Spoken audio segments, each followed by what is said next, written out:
Hello there, my name is Edward and welcome to Pixels and Pinfalls. Now normally in these booking videos I take some bits and pieces that are sort of happening or rumoured to be happening and I make a storyline out of that, or in the rebooking videos I take a storyline that has happened and kind of rewrite it the way I feel it should have been done. Now obviously these are very kind of story based. They're usually centred around a particular star or rivalry, and they go forward a few months and try and tell a satisfying and conclusive story. However, with this one we are looking particularly at the 24/7 title.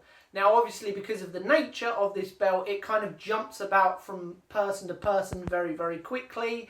There have been one or two kind of loose storylines surrounding it. The likes of Drake Maverick kind of hunting down R-Truth and it becoming more important to him than his wife. And then there was the bit with kind of Maria and Mike Kanellis where he kind of gave up the belt to her when she was pregnant, but that didn't really go anywhere. And unfortunately, outside of that, it just became the roll-up championship. So we need to kind of fix that straight away. So here is what I propose we do. We lay down some ground rules for the belt and we try and kind of keep to those. And what I will do is kind of throw out a few ideas for what certain people might be able to do with the belt, as opposed to just this person and this person, or these groups of people have this storyline where they're having these matches at this pay-per-view and it builds to this conclusion. So it will be slightly different from what I normally do. So with all that being said, let's jump straight into it, shall we? Now my first issue with the 24/7 title is the kind of way it was presented to everyone. Mick Foley came out and pulled it out of a bag and he went on and on about titles being something that consume you, that you have to kind of work 24/7 for. And as soon as he'd made this announcement, he then sort of focused in on that third hour of Raw aspect. Because after all, this was a belt that was brought in by the USA Network in an attempt to kind of boost ratings in that third hour of Raw. So how is it a 24/7 title if we're already being told that it will only feature on the third hour of Raw? No. We completely cut all that rubbish out. If it's the 24/7 title that we're getting here, and let's be honest, most people just wanted the hardcore title back, maybe even with the 24/7 rule, but that's by the by, we might worry about that later. We've got the 24/7 title, not the third hour of Raw to boost the ratings title. Yes, we kind of know that is why it's being introduced. We even get told that's why it's being introduced by Mick Foley. So we need to kind of move away from that instantly. It has to be a 24/7 title, if that's what we're setting this up as. So yes, chances are most of the time we are going to be seeing this on Raw and SmackDown. But if it is going to be 24/7, and they did kind of do this at the beginning, we need to see it on social media. We need to see it on other shows that are being shown on the WWE Network. It needs to be all-encompassing. Anything with any kind of WWE branding, we might see the 24/7 title. Simple as that. Now, the issue as well is when it was introduced, it was mentioned that this was going to be on Raw, it was going to be on SmackDown, it was going to be on NXT, it was going to be on NXT UK, pay-per-views, everything. Right. So you've mentioned about the third hour of Raw and then said it's going to appear everywhere. Maybe we should leave NXT and NXT UK out of this, especially the UK, because it's kind of pointless unless you've got a UK kind of tour going on. Then most of the people that are going to be associated with this belt are going to be in America, not the UK, so that's going to be awkward. And obviously NXT is very much just in kind of the Performance Centre and down in Orlando, so unless you're over that way, it's going to be difficult getting those guys involved as well. So maybe just not mention branding at all. Just say it can be defended anywhere, by anyone, at any time, wherever they are. So if it does happen to pop up on NXT or NXT UK, fine. But let's not go in with that as kind of our selling point for it, because as we know, it hasn't actually appeared on NXT or NXT UK as of yet. And I doubt it will, because it seems to be dying a death, unfortunately. So now we've got that out of the way, let's look at the actual belt itself, shall we?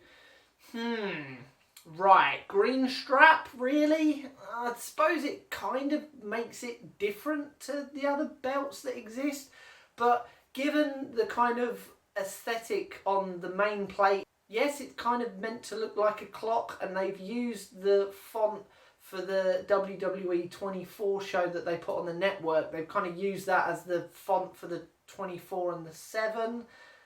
Okay, but it's just engraved. There's no sort of colour to it at all. Nothing brings the sort of the rings around it and the lettering. Nothing is kind of in your face. It's not popping at you, which is weird because most of the other belts, even if they're not greatly designed, they are very in your face. Like the first time we saw the Universal title with the red strap and the kind of inverse to what they've done with the WWE title, it was very in your face. The US title, although it hasn't changed in like nearly 20 years, is still kind of pops at you. It's very in your face. And if they don't kind of go with that overt, almost cartoony-esque, they go down a really nice, pristine, detailed route with especially the UK belts, but like the North American title, most of the NXT titles, even the women's tag team titles look pretty decent, to be honest, and they've got a nice level of detail. This looks like nobody cares about it, and I know it's a joke title, and I know it's the lower tier guys that are going to be kind of going for this, but it just looks like nothing. Maybe keep the green belt because that makes it different, but at least kind of colour it up a bit. Make the engravings a bit more visible. And again, with the side plates, they're just sort of there. I don't really necessarily think it needs side plates, but if you're going to have side plates, at least put something on them. I know that obviously with the main belts, they put the superstars' kind of logo or their name or initials or whatever on them, and they swap them out whenever they win the belt, which kind of replaces the old name bar that used to go on the main plate. Okay, I get you can't do that with the 24/7 title because it literally could be changing all over the place. You could see 3 or 4 title changes in the space of a minute.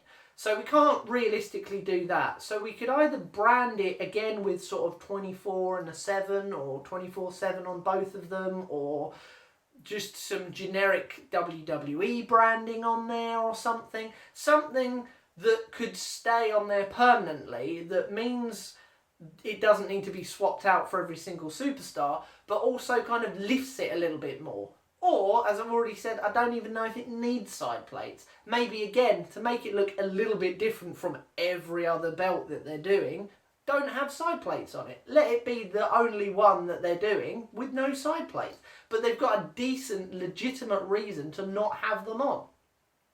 So we've dealt with the look, we've dealt with kind of the opening presentation, the opening promo. I didn't mind the leave it in the ring and we have a mass scramble for it. That kind of made it feel as important as I guess you could make a joke belt feel. Everybody was kind of, well, I say everyone was rushing down to the ring to try and outdo each other, to get in the ring first and claim it. And a few times it looked like somebody was going to get it and then they were kind of beaten out of the ring or beaten away from the belt and somebody else looked like they were going to do. And it kind of got the crowd amped up for who is finally going to take it.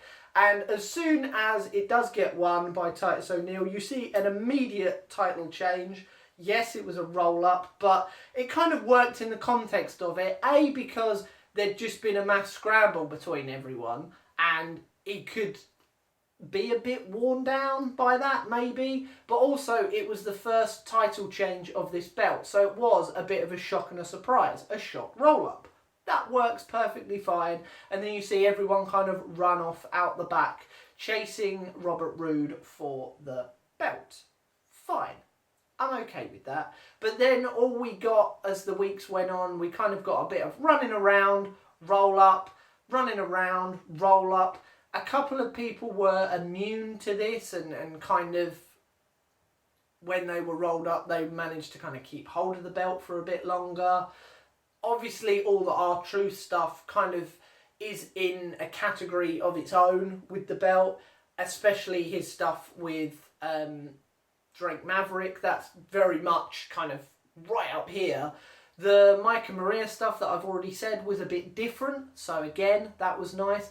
Even when kind of Jinder Mahal and R-Truth were getting into it on their social media accounts at the golf course and on the plane going over to Saudi Arabia, those sorts of things, that gave it kind of that air of importance about it. And you could just kind of be flicking through Twitter or YouTube or whatever, and on there, oh, hang on, something's happened with the 24/7 title. Wait, and you click on it, and there's a news article on there, or there's a short video clip about what's happened.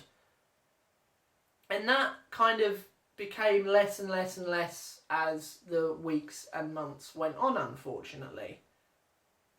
And it's kind of hard to fathom why. I mean, some of those YouTube videos, especially the Jinder Mahal ones on the golf course and on the tarmac of the plane, they were some of the most watched WWE videos on their YouTube channel in a very, very long time. And they're still sort of right up at the top of the list of most watched videos.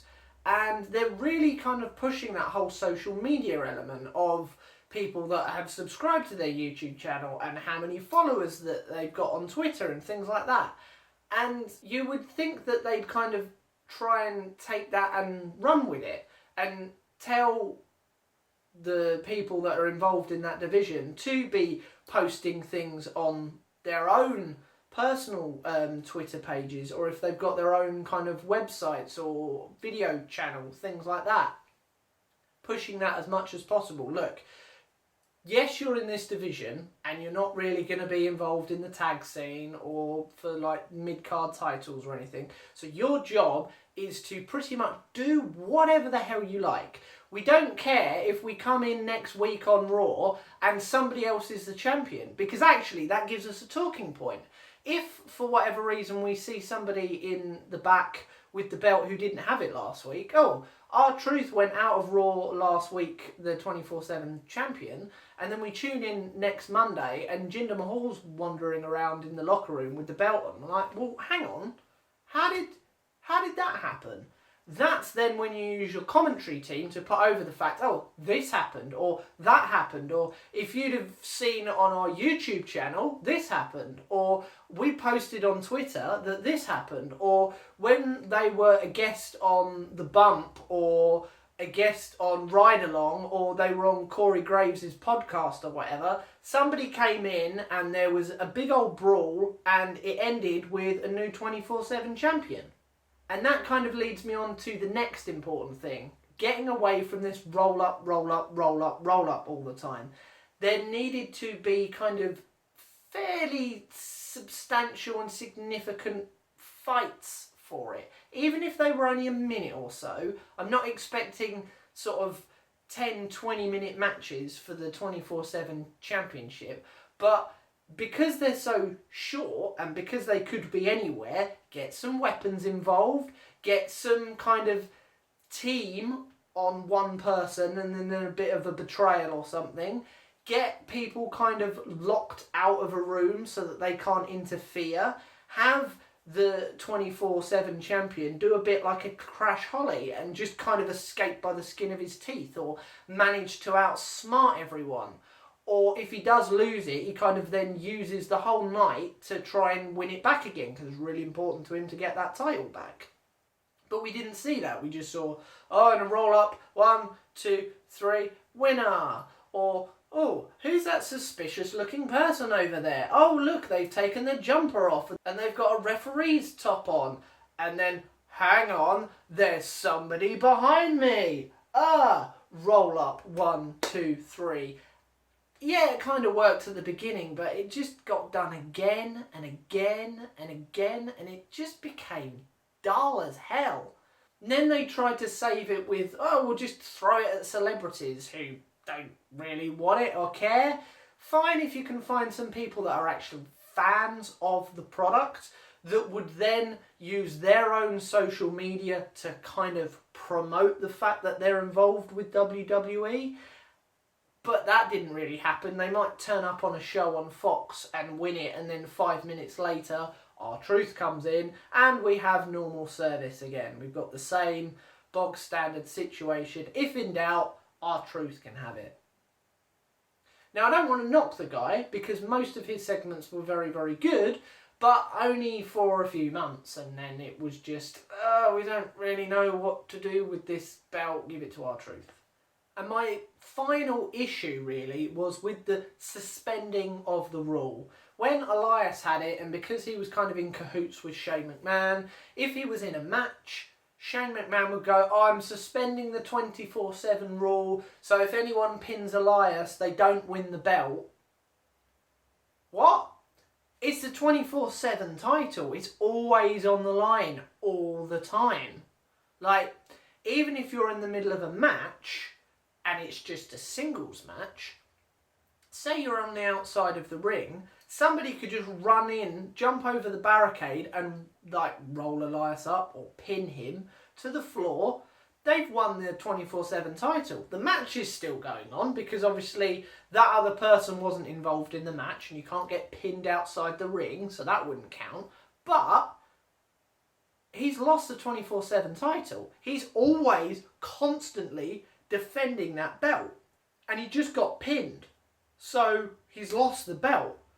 Granted, then he's got to complete in the rest of the match, and if he wins the match, fine. If he loses the match, fine, but he's lost the belt, so he's got to kind of be clever enough to make sure he's kind of covering all bases. So if he is involved in other storylines and bits and pieces, that's a good way of getting the 24/7 title and everybody else in that division kind of on TV a bit more and getting it a bit more eyes on it.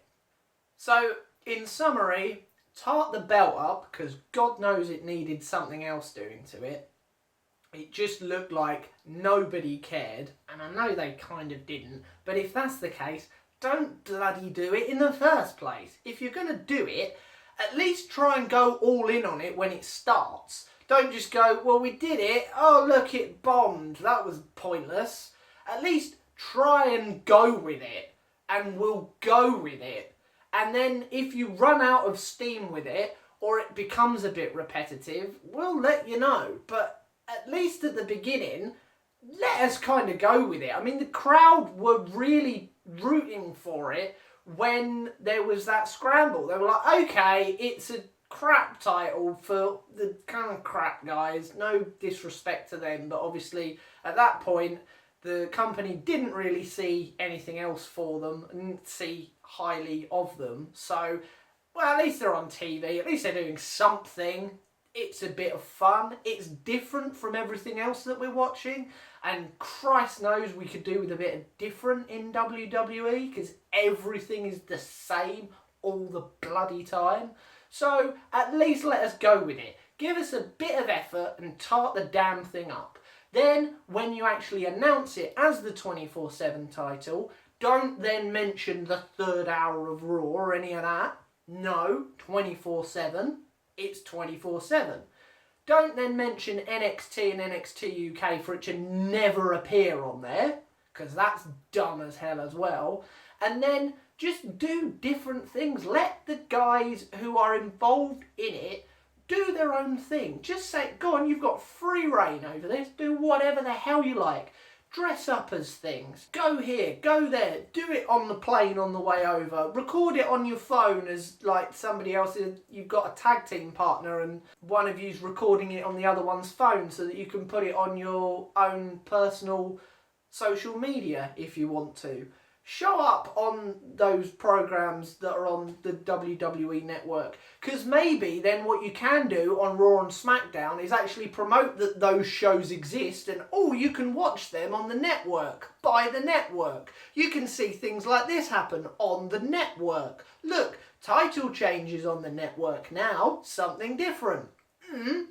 And of course, do not suspend the bloody rule. It's a 24/7 title, 24/7. Not 24/7 apart from when you're in that match for reasons.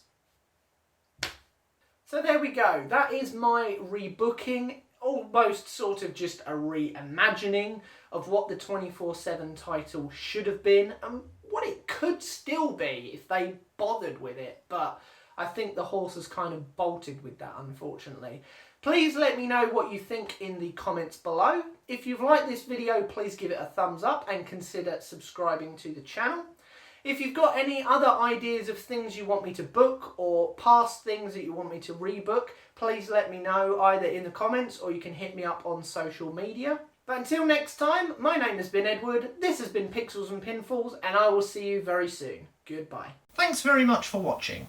If you like this video, please give it a thumbs up. To keep up to speed with everything we're doing, you can find us on Facebook and follow us on Twitter. If you wish to support us financially, you can do so over on Patreon for as little as $1 per month. Finally, don't forget to subscribe to the channel and ring the bell icon so that you don't miss out on any future videos.